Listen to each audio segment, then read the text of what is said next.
Well, welcome everyone to the Savvy Sales Lady Live. I'm glad to see a few of my friends on tonight and more coming.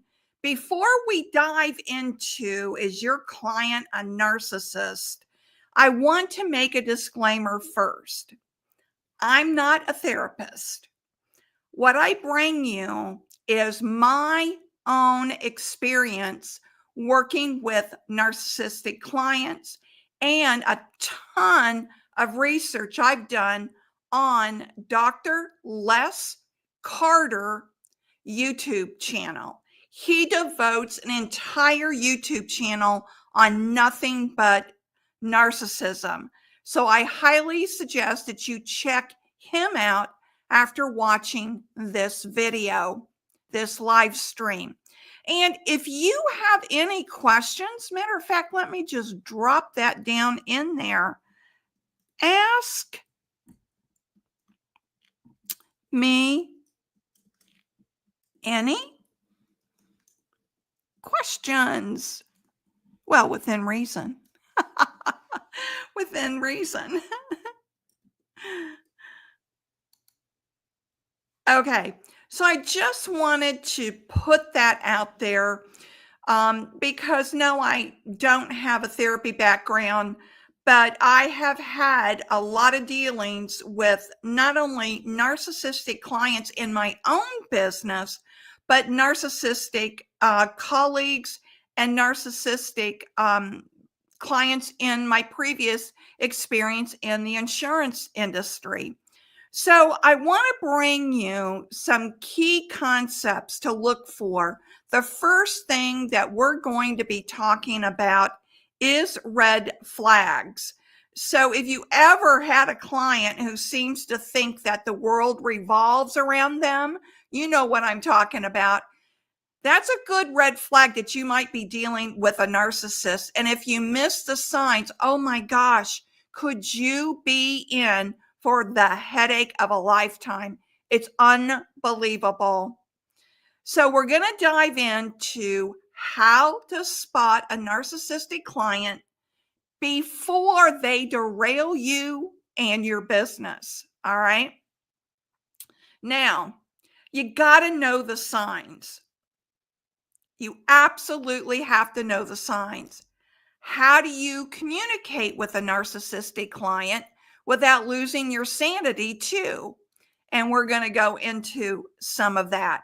So let's get into the first red flag. The first red flag is self-importance. They talk about themselves, their achievements, and they expect constant praise.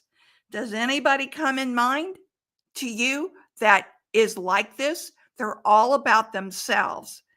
Here's a quick story.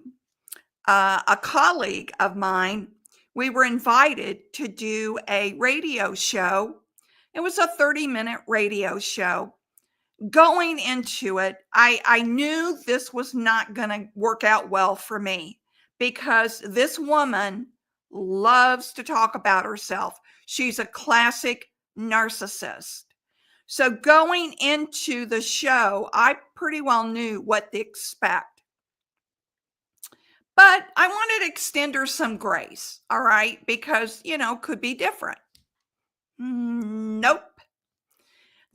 As I said, the show was 30 minutes. She talked about herself for 20 minutes straight.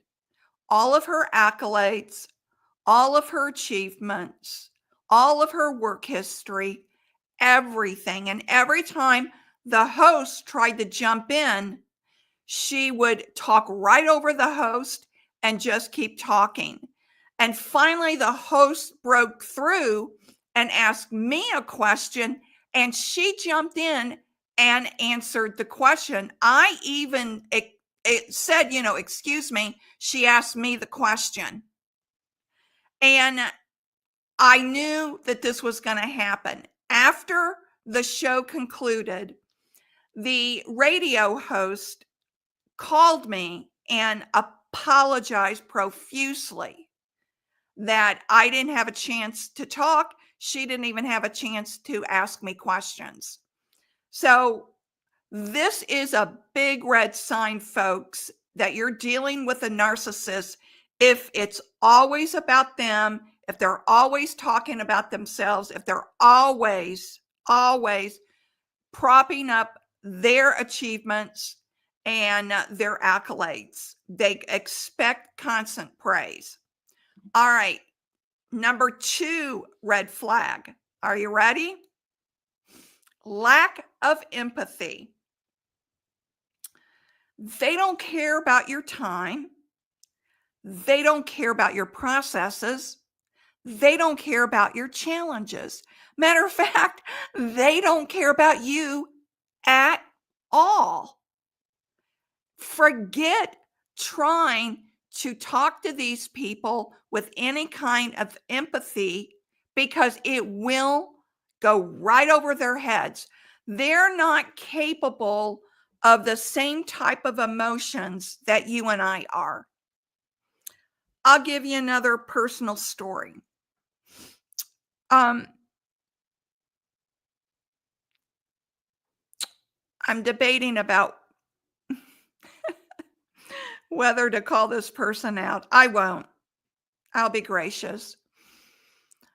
This person, when she knew she hurt me with what she had said to me, and she could see I was visibly upset, was starting to tear up. She could see that what she said hurt me. This, and I'm going to say it, evil smile crawled across her face. Yes, this evil smile crawled across her face because it gave her pleasure that she hurt my feelings and hurt me deeply. That's what I mean. And they don't have the capacity for empathy. They don't ever feel sorry for hurting someone, for hurting you, or for causing any issues or problems. They don't have the capacity to have those types of feelings. So don't expect those types of feelings. Okay? All right. Number 3 red flag is unrealistic expectations. They demand immediate results, often beyond the realm of possibility. So one of my narcissistic clients, who I fired after a month, kept changing the parameters of the scope of the project, was very thorough, making sure I outlined every part of the expectations, what was her part, what was my part in this business agreement.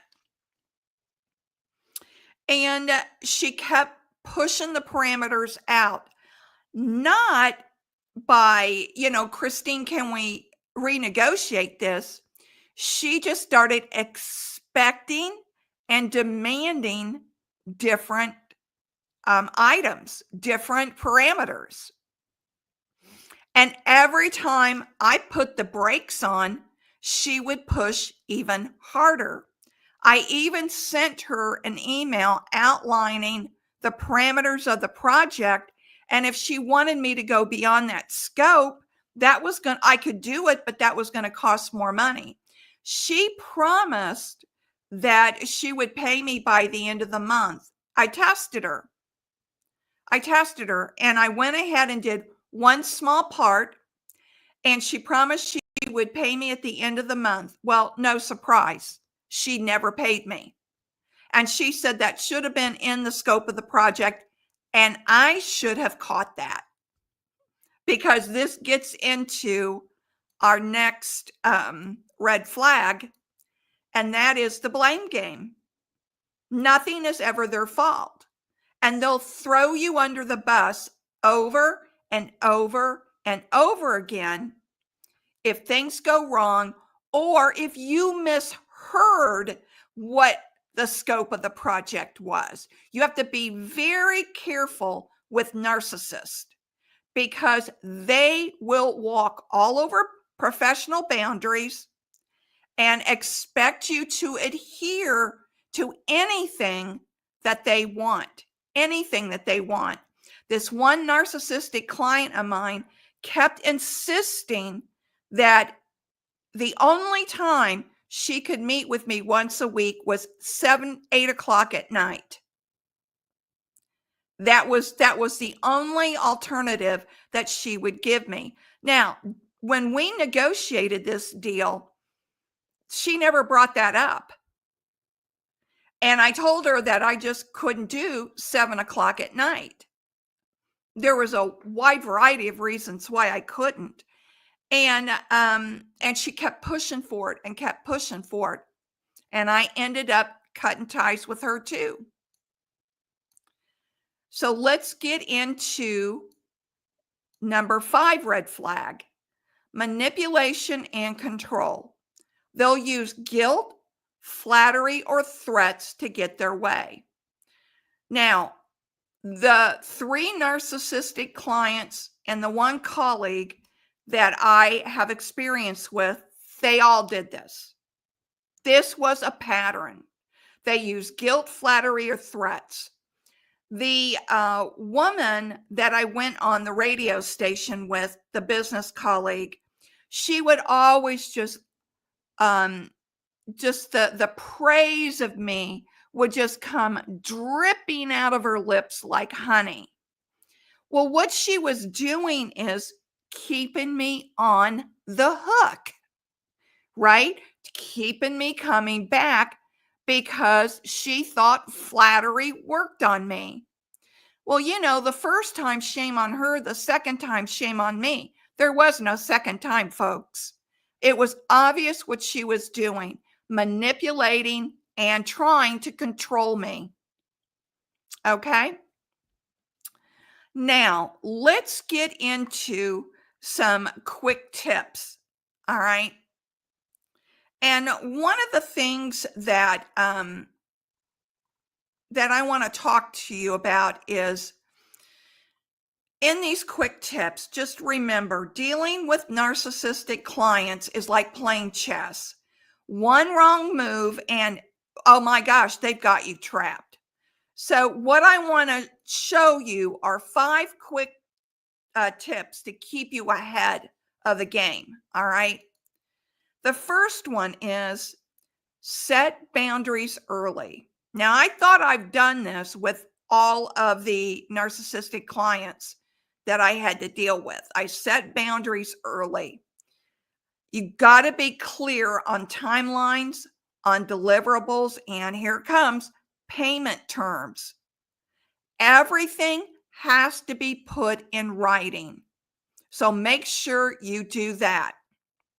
Now, before we go into the quick tip number 2, we're going to take a quick commercial break and then we'll be right back. Hold on. If you like the Savvy Sales Lady Live, you're really going to like the Savvy Sales Lady newsletter. It's delivered in your inbox once a week. Why don't you go ahead and subscribe? The link is in the show notes below so you won't miss this upcoming newsletter. I give you 1 tip to focus on each week to implement immediately into your sales day. Why not sign up and learn just a little bit more? I do hope you sign up to my newsletter, Focus Drop. It's delivered every Saturday in your inbox, your email. That's all you have to do is just give me your email address. I'll put how to subscribe in the show notes below. But you don't get bombarded with me with emails, and I never sell my email list. I have almost close to 6,000 subscribers now, but it gives you just, quick reads. It may take you 3 to 4 minutes, not even 4 minutes, to read a quick tip that's, related to selling, everything related to selling. So I hope you do sign up for that. All right, let's get to quick tip number 2. And that is use strategic flattery. Now, I don't mean insincere flattery like the narcissist uses. You do have to stroke their ego just enough to keep them cooperative, but don't overdo it. Like I would just give little praises of, I'm glad you brought that up. That's a really good idea. It just gives them a little stroke to their ego. This isn't to manipulate them or to control them. It's to foster a cooperative experience between the two of you. So you got to stroke their egos. Unfortunately, you do. Quick tip number 3 is to stay calm and detached. This is probably one of the hardest things to do, is try and stay calm and detached. Narcissists, as I put in the slide, love emotional reactions. Stay professional and factual. If they have found your hot button, oh my gosh, they will trigger you every possible chance they can get. That's why it's so important to stay calm and detached. Easier said than done, I know, because when you're in the throes of trying to figure out, what's going on with this client, they're never happy with your work. They're always pushing deadlines earlier than what was promised. They're always expecting more than what you originally agreed on. When they keep push to get what they want without any care of how it's twisting you in a pretzel, then they know they got you. So you got to make sure that you try to stay calm and as detached as possible. Now, this next tip is really important too, and that is avoid the power struggles. Use phrases like, I understand that you expect excellence and I'm committed to delivering that. Hold on.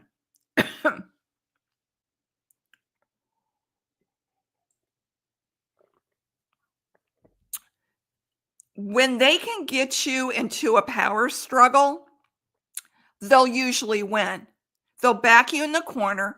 They'll twist you around. You'll think you're the one that's crazy.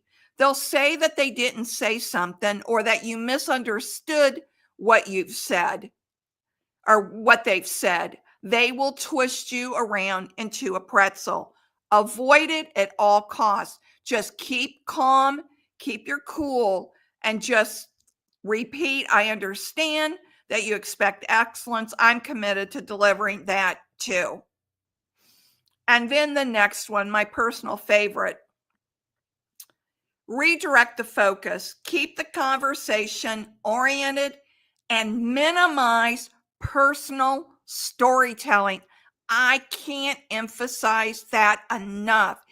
If you feel compelled to share with them personal information, they will turn that against you. They will use it against you. Keep it professional. Don't think that, oh, if I share something personal, then, maybe we'll have a better connection, or maybe she'll be able to relate, or he'll be able to relate. Don't make that mistake. Keep the conversation about the goal-oriented project that you're working with them on. So I just cannot emphasize that enough. All right, now I'm going to go over some more tips because, one of the things that I really, really understand is because I've heard from you guys. I have a video on my YouTube channel from about I want to say 5 or 6 years ago. It's one of my most popular videos, and it's about a narcissistic client I was working with. And so many people reached out to me and said, "Oh my gosh, and would tell me their story." And it was mind boggling. I thought I had it bad with mine. They really had it bad. So you've got the communication tools now, the red flags, the quick tips. But what happens when your relationship becomes long term? All right. Let's say that you're assigned this client from hell, uh, assigned to you from your boss because nobody else wants to work with them. So let's explore how to handle the long game with the narcissistic client while keeping your sanity and your profits. So, true story. When I was in group benefits, there was a insurance broker that nobody wanted to work with. This person had gone from account executive to account executive to account executive in the office that I worked in. And nobody wanted her at all because she was exactly what we've been talking about tonight. So, what happens when you've got to work with them long term? Because short term projects with a narcissistic client can be tough, but it can be when it becomes long term, you're thinking about survival only. All right, let's get into that. So, the first thing is you have to reassess the value. All right.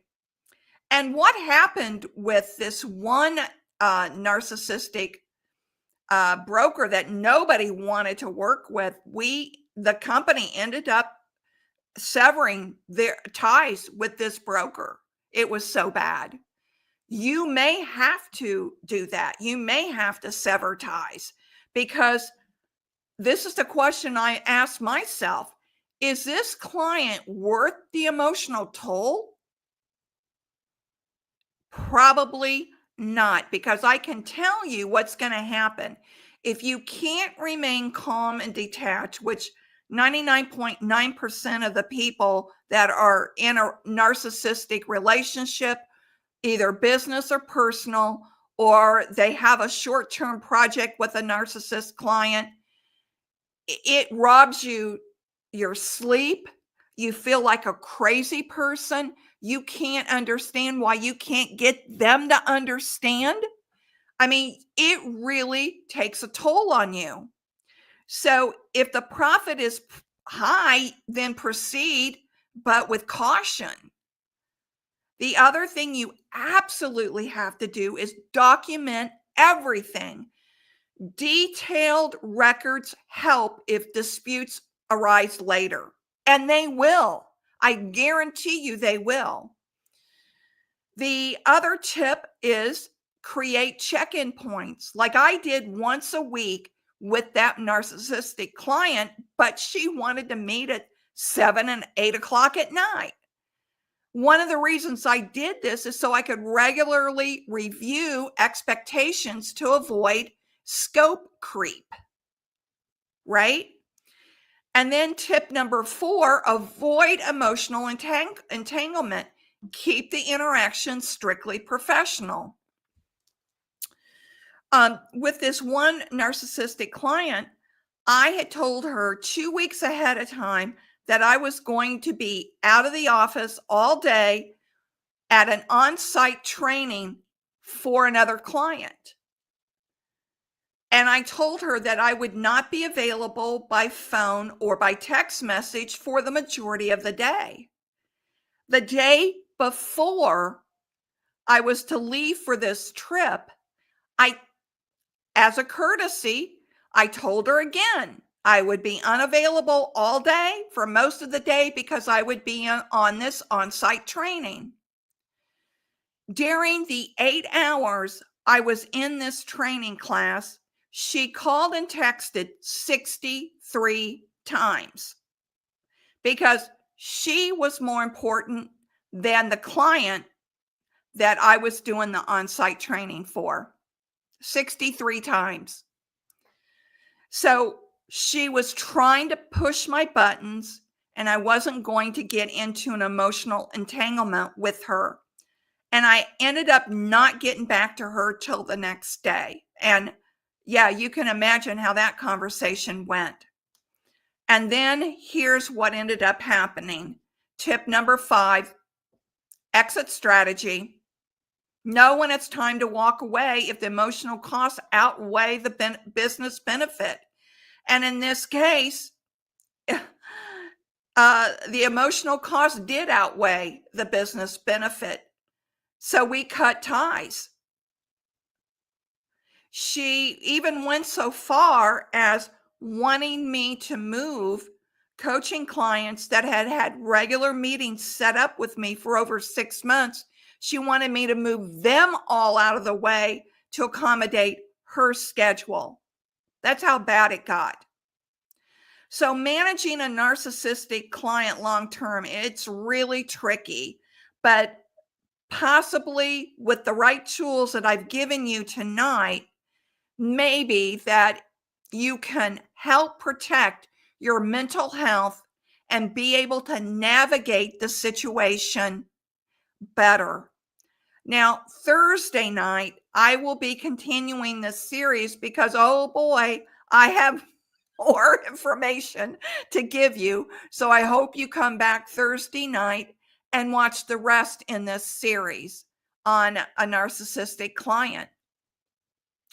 So we're almost out of time. I want to thank you for being with me. If you have any questions at all, let me see if I can give you my email address. Oh, I didn't put it up here. Sorry about it. It's easy. Christine at ChristineHarrington.com. That's what it is. Go to my YouTube channel, like, share, and subscribe so you'll be updated when I plan on updating the latest information on how to deal with narcissist clients, hopefully 3 or 4 times a year because there's new information coming out all the time. Be sure and check out Dr. Les Carter's video channel as well. He does a lot more when it's in personal relationships, but all of his videos are really good and you'll enjoy them. All right. I'll see you on Thursday night. And remember, stay savvy. Bye-bye.